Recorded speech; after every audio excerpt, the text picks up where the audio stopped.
an empire older than Rome, older than Greece, older than almost everything you know, and it's still alive today.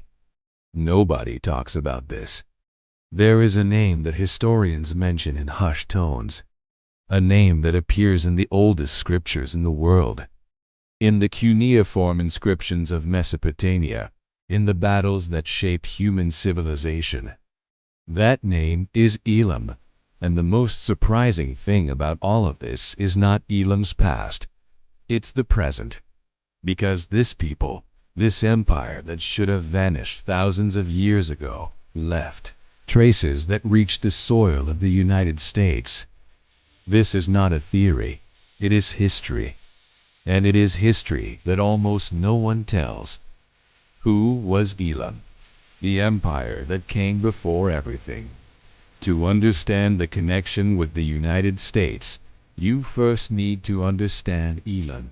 Imagine the world more than 5,000 years ago. Writing is still in its infancy. The Great Pyramids have not yet been built. Rome doesn't even exist in the human imagination. Greece is still a collection of scattered villages. And in this primitive world, a people emerges with a sophisticated civilization, with its own language, architecture, commerce, and laws. That people were the Elamites. Elam was located in what we now call southwestern Iran, in the region of Khuzestan. The capital was Susa, a city that in its best days rivaled any metropolis of the ancient world. Susa had palaces, temples, ziggurats that touched the sky, and a bureaucracy so efficient it would make modern governments envious.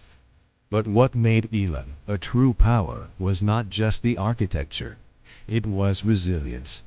While other empires rose and disappeared like candles extinguished by the wind, Elam persisted.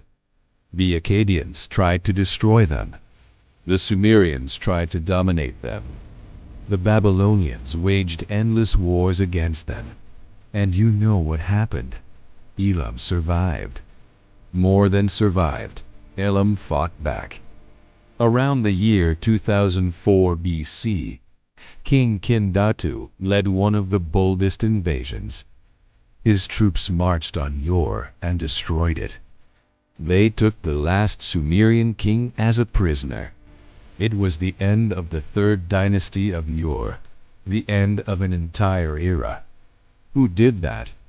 Elam, who captured the most powerful king of the known world at that time.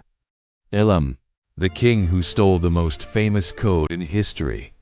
There is an object at the Louvre today, a precious treasure. It is a black diorite stone, more than 2 meters tall, covered in cuneiform.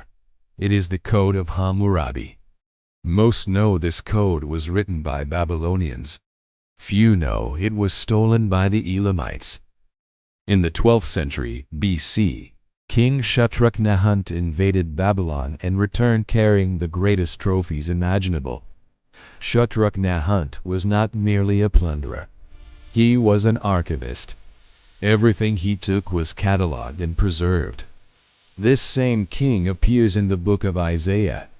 Elam is mentioned more than 20 times in the Hebrew scriptures.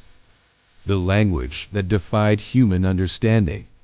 One of the most fascinating things about Elam is the language.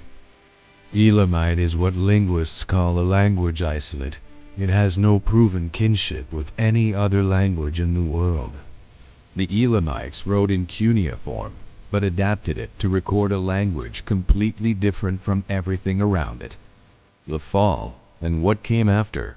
Around 640 BC, the Assyrian king Ashurbanipal launched a devastating campaign against Elam. Susa was destroyed. Ashurbanipal ordered the temples demolished and the tombs of Elamite kings desecrated. Did it work? Not completely. Because even after the fall, the Elamites did not disappear.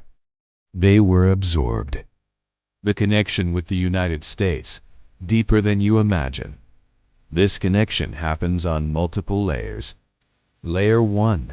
The treasures of Elam in American museums. Many artifacts ended up in American museums, like the Met in New York. The University of Chicago worked on cataloging and translating Elamite texts. They fought a legal battle to protect them. Layer 3. The Iranian-American community. Among these immigrants are descendants of the ancient Elamites. Elam teaches us about transformation without dissolution. When you visit the Met, search for the labels that read Elamite, an empire that lost everything except its own name. Had you ever heard of Elam before? Leave a comment down below.